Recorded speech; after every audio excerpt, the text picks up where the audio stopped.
Hola, espero que estés muy bien. Este que ves aquí en la parte de atrás es el Samsung The Frame, en este caso el modelo del 2022 en tamaño de 75 pulgadas. Quiero contarte mi experiencia poco más de un año con él, con un uso aproximado de entre 6 y 8 horas al día. Y además quiero decirte si vale la pena aún en 2025. La respuesta es sí. Pero lo que sucede es que Samsung, al parecer, el modelo de Frame de este año lo va a comercializar con tecnología de retroiluminación mini LED, mientras que la tecnología de retroiluminación de este modelo de Frame es LED Edge. De hecho, hasta ahora todos los modelos de Frame tenían ese tipo de tecnología de retroiluminación LED Edge, que va ubicada principalmente acá en la parte baja de la pantalla. ¿Y cuál es el problema con ese tipo de tecnología? Es que sufren de un calentamiento localizado precisamente en esta parte, y como ya he mencionado en otros videos, de acuerdo a ratings.com, los modelos tanto de Samsung como algunos de la marca LG con LED Edge tienden con el paso de los años a sufrir por ese tema de calor localizado, que empiezan a verse manchas, sombras, porque los materiales comienzan a deteriorarse precisamente por ese exceso de calor.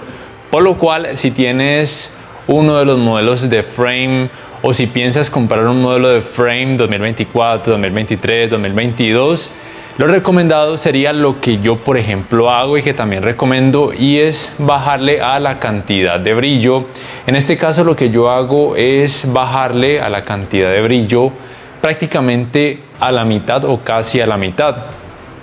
La capacidad máxima en este caso sería 50, que es de por sí realmente brillante en el modo imagen dinámico, y si lo bajo a 30, aún sigue siendo muy brillante, se sigue notando muy brillante, pero sí he notado que la reducción de la concentración de calor ha disminuido considerablemente.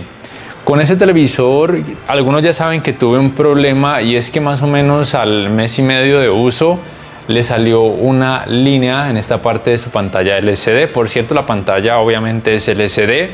En este caso, con una característica mate antirreflejos, que es lo que más me gusta de este televisor, esa característica antirreflejos. Entonces le salió una línea en la pantalla que era, por supuesto, muy molesta, y todavía estaba en el tiempo de garantía.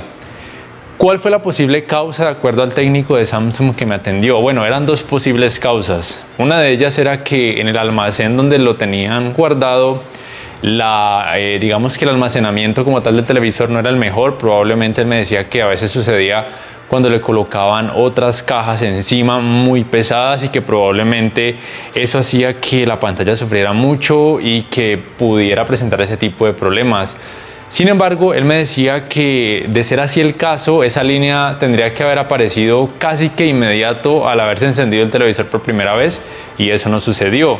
Entonces, la segunda muy posible causa, me decía él, que era muy probablemente el regulador de voltaje que no estuviera funcionando correctamente. Entonces ahí fue cuando yo caí en cuenta que el regulador de voltaje que utilizábamos en principio para ese televisor fue alterado su uso, porque se le conectó un secador de cabello, y a esos reguladores o protectores de voltaje no se les puede conectar nada con motor, porque inmediatamente se les daña su sistema de regulación. Entonces, bueno, yo dije, entonces eso puede ser lo más probable. Él me decía que sí. De ahí entonces él me decía que lo recomendado era que debería comprar un regulador protector específico solo para el televisor. Bien puede ser, por ejemplo, uno de este tipo que tenga dos líneas, pero una de las líneas solamente dejarla para el televisor, aunque se desperdicien los otros enchufes o conexiones. O simplemente comprar de este tipo de protectores de voltaje que son específicos para un dispositivo, en este caso para el televisor. Y hasta ahora este modelo, con ese cuidado del regulador de voltaje y el hecho de bajarle la cantidad de brillo de 50 a 30, ya tiene, bueno, fue comprado más o menos en noviembre del 2023 y ya estamos a marzo del 2025. Tiene un año y 3 o 4 meses aproximadamente, con el uso de entre 6 y 8 horas diarias, que digamos que es un uso relativamente alto, y pues hasta ahora ha funcionado muy bien. ¿Lo recomiendo o no? En general sí, si lo puedes conseguir a un precio digamos que rebajado, teniendo en cuenta que es un modelo del 2022, o si puedes conseguir el de Frame del 2024 en 2025 rebajado, vale la pena.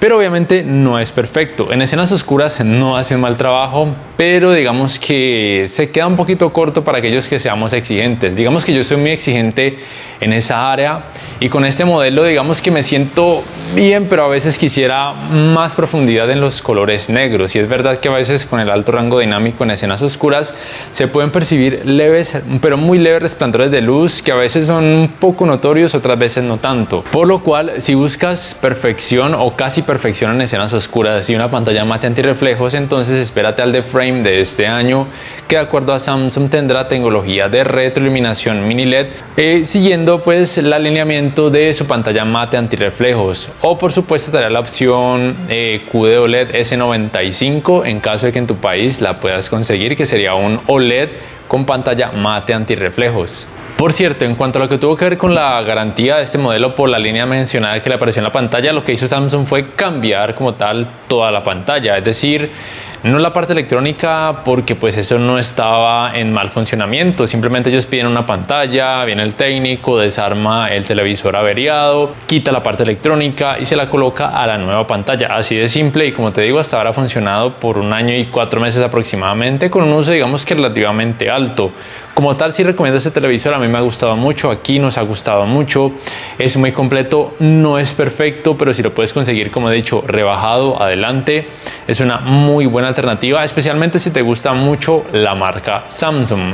Por supuesto, tiene su control, su One Remote con carga con panel solar o vía puerto USB tipo C. A algunos no les gusta, algunos dicen que se les daña increíblemente rápido. Realmente hasta ahora el control ha funcionado muy bien.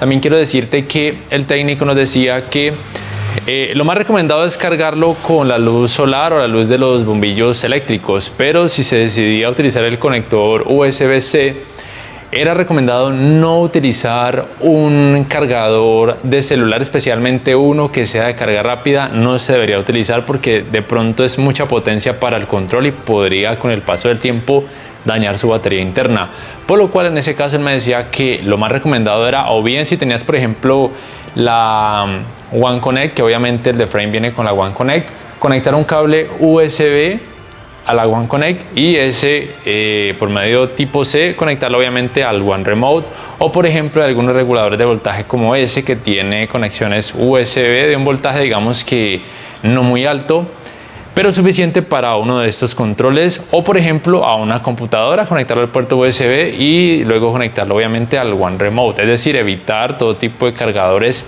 de celulares. No quiere decir que si lo hiciste una vez se te va a dañar sí o sí, pero con el paso del tiempo es probable que sea demasiado para la batería de este tipo de televisores. No siendo más, te recuerdo que puedes apoyarme, bien sea por medio de Baki, por medio de Patreon, también haciendo compras por medio de los links de referidos que te dejo en la descripción. Con eso me gano una pequeña comisión y pues obviamente eso me ayuda mucho. También dándole clic al botón like si te ha gustado este video, suscribiéndote a mi canal si aún no lo haces y activando la campanita de notificaciones para que puedas saber al instante cada vez que subo un nuevo video. Hasta la próxima.